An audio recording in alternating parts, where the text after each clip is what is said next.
and today I have more of your Let's Not Meet stories that I'm really scared to read. I want to say this really quick at the beginning. If you have any stories that you want to share with the community, you can always post them on my subreddit. I always have it linked down below. I know not everybody stays until the end of the video, and I get a lot of questions asking how to submit stories. Post them on the subreddit, and I will read them from there. We're gonna hop right in. This first story says, to my neighbor and his friend, let's not meet again. Hello, this is Future Courtney talking. I just want you guys to know that the second story, they're all pretty intense, but the second story gets really intense, so really pay attention to the trigger warnings that I give you, because if you don't want to hear about any of those things, I really wouldn't listen to that story. But now, I'm gonna give it to past Courtney. Hey Courtney, I've been watching you for a long time and I love this series, so I finally decided to make an official Reddit account and share one of my stories. Sorry if it's long. It all started with my high school best friend, let's call her M, getting together with a guy that I was in love with. We were 16 and she did it behind my back, which felt like an even bigger betrayal. We somehow managed to stay friends, however, and come summer break, I was ready to meet a new guy and actually act on it. Cue my neighbor, a tall blonde guy, very fit and lived right next door to my building. Em felt bad about the whole thing, and so she encouraged me to act on it. We were 16, and when we figured out he hangs at the school nearby with his friends, we also started casually going there. My neighbor's best friend, let's call him Kevin, was giving us creepy vibes, but we ignored it because my neighbor, let's go with Max, and I were actually talking. And that's huge for an introverted 16-year-old virgin. We live on the coast, and so when they asked us to go to the beach the next day, we agreed. It's something we did a lot as teenagers. However, the next day, only Kevin shows up in his car and takes us to a faraway, secluded beach. Whenever we would ask where Max was, he would say, on his way. He tried persuading us to take our bikini tops off and even tried untying them while we were in the water. This guy was like 18 to 19 while we were obviously underage. Oh, and Max never showed. However, my friends and I were pretty stupid and naive at the time, so we asked him to drive us home, and what do? We invite those guys to come party with us at one of the clubs on the beach later tonight. I tell my parents that I'll be spending the night at M's, and I start getting ready, but the whole time I have a really bad gut feeling, so I pack a small knife in my purse just to feel safe. This was my warning sign, but I completely ignored it. And so, M, my friends, and I go partying, but these guys never showed up. However, they end up texting us an address for us to hang out, after party vibes. And because we've had a bit to drink, we agree and catch a taxi around 4 a.m. It ended up being Kevin's home address, but it was only a few minutes away from M's. So we figured we could always walk away if we're not feeling it. So we go into the apartment and I see Max chilling on the couch watching TV. I sit next to him while listening to Kevin trying to persuade me to come on a tour of his apartment and leave Em and Max in the kitchen for a second.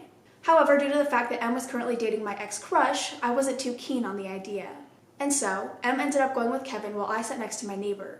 I remember there were cards on the table, and me being 16 and having no experience talking to boys, I was showing him a magic trick. He was deeply uninterested, and I had just started wondering where Em was when I heard her screaming my name. I looked at my neighbor in panic, and he seemed unfazed, telling me to chill. I quickly got up and ran out of the kitchen and into the room the screaming was coming from. There, on the bed, was my petite best friend and this large, disgusting monster on top of her, undressing her. I'm gonna put a trigger warning at the beginning of this, so you probably already saw it, but I'm gonna put a trigger warning. I felt the adrenaline kick in and started pulling him off as I'm yelling that I've got a knife on me. This gives her enough time to get out of the bed and pick up her things off the floor. And as she does so, in comes Max. He sees the commotion and tells Kevin to let us go because we're not worth it, as Em is on the verge of a full-blown panic attack. Kevin gets up and slaps her across the face while yelling, "You little whore, what did you think would happen with you coming here at 4 a.m.? I guess SA was fine with Max, but the slap was too much because he moved to the side and we managed to get out of the apartment.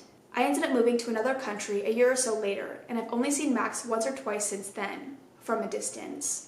This ended up traumatizing me, and I stayed single until my mid-20s. So to my neighbor and his best friend, let's not meet again. Oh my god. I typically read part of the story to make sure that it's going to be good before I read it on my channel, but I like to surprise myself with the ending. I did not read that part, and I am like in shock right now. That is terrifying and traumatizing. I have no words. I have absolutely no words. That is disgusting. So we're gonna move on. This next story says, the 18-year-old who tried to kill me and stage it as a suicide attempt. Trigger warning, mention of ED, SH, and SA. Hey Courtney, first of all, I wanted to say I love your videos, and sorry the story is quite long. You guys don't have to apologize for the length of your story. I know sometimes you just feel like obligated to be like, sorry I ramble a lot, but like you really don't have to. Trust me, I'm the queen of rambling. This all started when I was 15. I'm 21 now. I was living in Bournemouth, I don't know how to say that, at the time with my mom, sister, and stepdad in a small condo.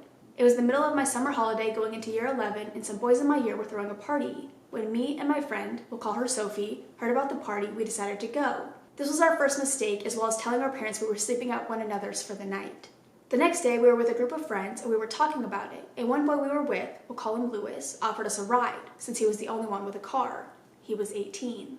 Sophie refused, and she lived quite close to where the party was taking place. But me, being a lazy teenager, not wanting to walk the 45 minutes there, I decided to take him up on his offer.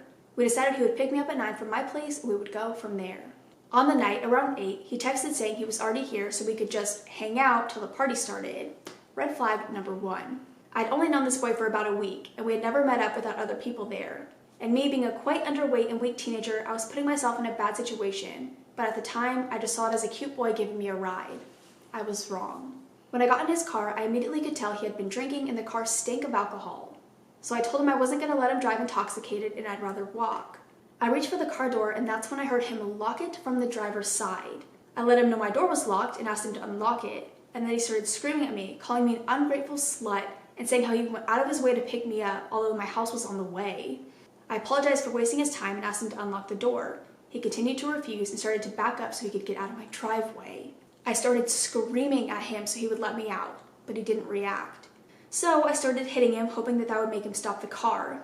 It didn't. He just laughed at me and said, "You really think, and Anna, I don't want to say the word, bitch, like you could overpower me?" Keep in mind, he was an 18-year-old who hit the gym every day without fail, and I was a young girl suffering with an ED, and I was at my lowest strength. I started begging him to let me out, but he continued to make jokes about how weak I was, and that I was a crybaby for getting so upset about it. I decided to just let it go since he seemed to be driving all right. About 10 minutes into the drive, I decided to take off my jacket since it was so hot and he wouldn't put the windows down. This is when Lewis saw my SH scars and started making more comments about how messed up I was and how easy it would be to kill me and stage it as suicide. This scared the shit out of me, but I didn't want to show it, so I just laughed it off and put my jacket back on. When we got to the party, I found Sophie and told her everything, although I don't really think she was listening because she had been smoking and was out of it. About an hour in, I decided I wasn't having fun and told Sophie I was going to go home. When I walked outside, to my luck, Lewis was at the door smoking. He asked what I was doing and I told him I was going home. He threw a cigarette on the floor and grabbed my arm saying, "For fuck's sake, I'll take you home. Ruin my night, why don't you?" I told him it was fine and that he could stay behind. He refused and then continued to blame me for ruining his fun. We got in the car and he started driving back. About 5 minutes from my house, he took a left instead of a right, and I knew he had done it on purpose. I told him he had gone the wrong way and he said he wanted to have some fun since I ruined his. He carried on driving while we were in the middle of absolutely nowhere. He screamed at me to get in the back seat or he would kill me. So I did. I don't know if I'm going to read this. He climbed on top of me and pulled something out of his back pocket. It was a blade. I started crying and shouting at him. His response was, "The things I could do to you right now, but I can't because I don't want them to find my DNA inside of you when they do the autopsy." He grabbed one of my hands and put it to the head of the seat and kneeled on the other one. I won't give details here, but in shorter words, he tried to take my life.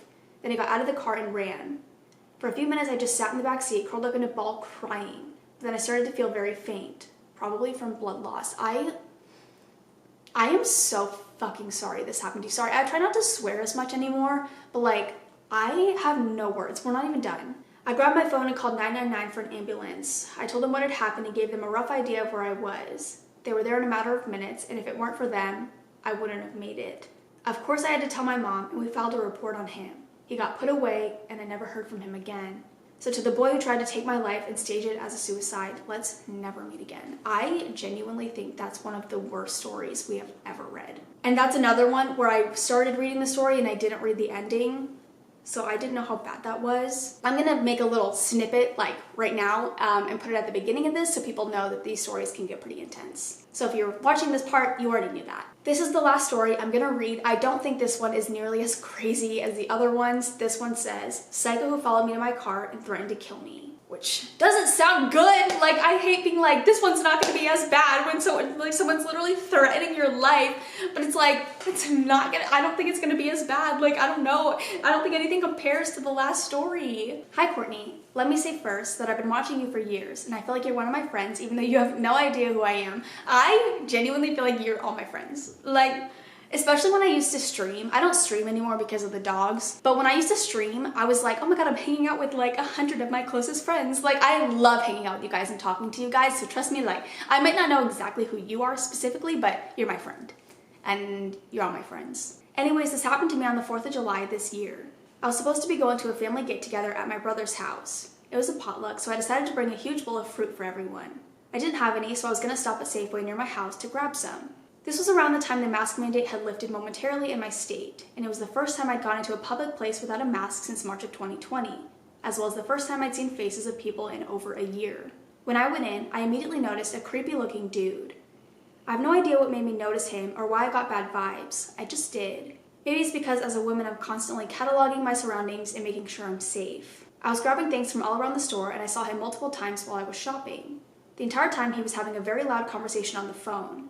I know it was loud because I always have headphones in when I go into stores, and I could hear him over my music. I got everything I needed and headed to self-checkout, where I saw him yet again. He was standing in the middle of the square of self-checkout machines, and I almost bumped into him when I finished paying for my stuff. At this point, I was on high alert, so I took out one of my headphones and turned my music off. I walked out and I could hear him talking on the phone behind me. He said, "Yeah, I'm heading there now. I'll meet you where I always meet you." This made me nervous because I'm always scared of sex trafficking and things like that. I decided to slow down to see if he would pass me. I overreact pretty frequently and have a tendency to think I'm in danger when I'm not, so I wanted to make sure I wasn't imagining things. I was not. He slowed down with me and was obviously trying to follow me to my car. My heart was literally about to explode. I was absolutely unsure of what to do. I got to my car and stood on the driver's side door. I just waited there for a second to see what he would do. He stood right by my passenger door and started pulling on the handle. It was at this point that I looked at him in the eyes for the first time and realized he was very likely on drugs. He looked at me and said, with so much amusement in his voice, "Unlock the door or I'ma kill ya." I froze. My brain froze. I just sat there staring at him, wondering how I could be in this much danger in broad daylight, in the middle of a parking lot, with people all around me. I walked back inside as fast as I could, hoping he wouldn't follow. I went up to the first male employee I saw and immediately started crying. I didn't realize how scared I was until I was out of the situation. I asked the employee to walk me to my car because there was a really creepy guy out there. I figured he'd have left by the time we got to my car, but he was still there, waiting for me. He started walking towards me, and the guy who was walking me out had to block me from him because he was reaching for me. He was saying things like, "I like your shirt," and "Is this your car?" The employee blocked my door while I got in, sobbing uncontrollably. Needless to say, I haven't been back to that Safeway since July. And to the guy who followed me out to my car and threatened to kill me, I hope we never meet again. They also said, "Sorry for the lengthy story, but I haven't really gone into detail about this with anyone in my experience that day, and that was very therapeutic to write it all out." Also, I know this is a kind of scary story, but I felt so cool writing the iconic "I hope we never meet again" line. That's so funny. I think that's my favorite part of like ending every story is like, "I hope we never meet again." That's why I love Let's Not Meet. I don't know. I love saying that. That story reminds me a lot of when I lived in Texas. I went to Target one day and there was this guy following me around the store. He was in every single aisle I went into.